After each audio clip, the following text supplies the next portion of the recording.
What do you think of the new generation of military science fiction writers? Define new generation. I thought about that question. You said it to me. I thought about it. And I'm about as new as it gets. What do I think about me? I'm great, guys. So what do you mean by the new generation? Ringo? Ringo, yourself, some of the others who are just getting started. Are there ones you particularly recommend, aside from yourself? Are there any you don't like? Any general thoughts on what might be coming? Well, to take the real minor question, I'll recommend myself to you if you've got a pretty strong stomach. All right. I recommend Ringo. Broadly, there are a couple of things he's written that aren't my favorites. I'm sorry, John, but it's true. A couple of things that aren't my favorites, but most of his stuff is great. Eric Flint, as long as you know that Eric's a Red. He does a pretty good job of hiding his political orientation. But if you know, then you know. Don't worry about it. Eric's not unpatriotic. There are people who are. There are people on the left who are unpatriotic. He's not really one of them. As a matter of fact, at one time he was a state capitalist, I think. China is sort of state capitalism. In some ways, Eric's a bit like Ralph Nader, who was not unpatriotic either. In fact, Ralph Nader is a patriot. We may disagree about domestic politics intensely, but he's a patriot. I like John Scalzi, as I said.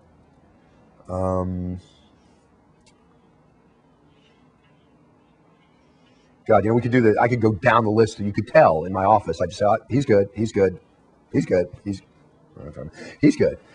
Let me think. Mad Mike Williamson, is good stuff. Mike's more libertarian than I am. In fact, I'm not libertarian, and the reason I'm not is because there's three questions libertarianism has never adequately answered for me. How do we provide for the national defense?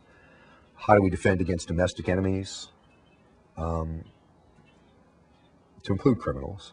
And what about public health, by which I mean plague prevention, not socialized medicine?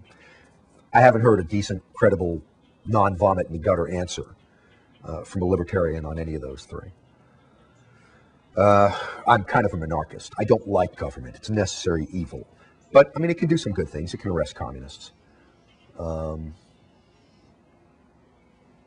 It can do public health. And it can keep the foreign hordes at bay. I'm not going to answer anybody I wouldn't like. It's, frankly, I can't think of anybody in the last 6 or 7 years defining new generation as Ringo, say. I can't think of anybody that I don't like. That I've read on either political or writing ground, or military or writing grounds. There are some people who do some stupid things. God.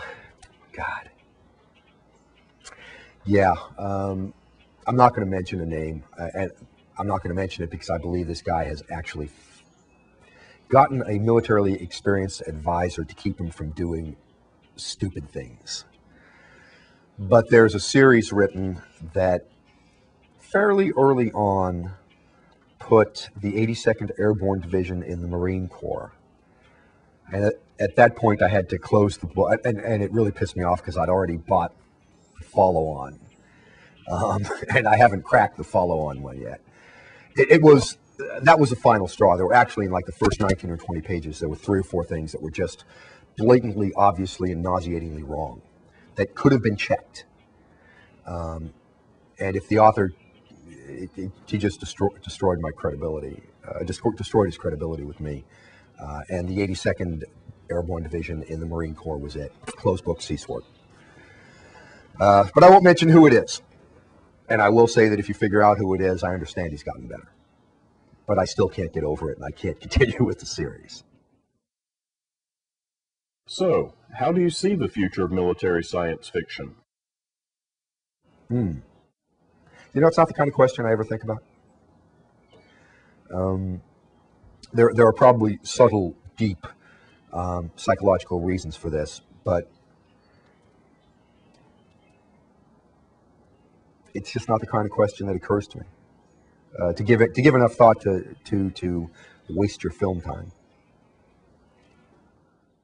To wrap up, is there anything you would care to share with the troops or our readers? Mostly to the troops. I was supposed to be with you. 5-year physical revealed a bad heart as I was waiting for a plane. By the time I got cleared for combat on the theory that I was much more likely to get shot or blown up than to have a heart attack, it was too late. I was stuck at the Peacekeeping Institute, which just goes to show that God has a sense of humor. But nonetheless, I am with you in heart. If I ever get the chance, I'll be with you in body, and I'm continuing the fight in my own way as best I can. That's just me. For you guys, I'm so proud of you. I mean, at so many levels. Not only are you probably going to win the war in Iraq, at this point it looks like a pretty good bet that we're going to win it, even if B. Hussein Obama is elected. Even the Democratic Party may not be able to screw this one up. Excuse me, even the left wing that controls the Democratic Party may not be able to screw this one up. In the doing so, you've also bought time to build logistic infrastructure in Afghanistan, which I think means we'll probably win that too, although eventually that's going to get worse than Iraq was, I think.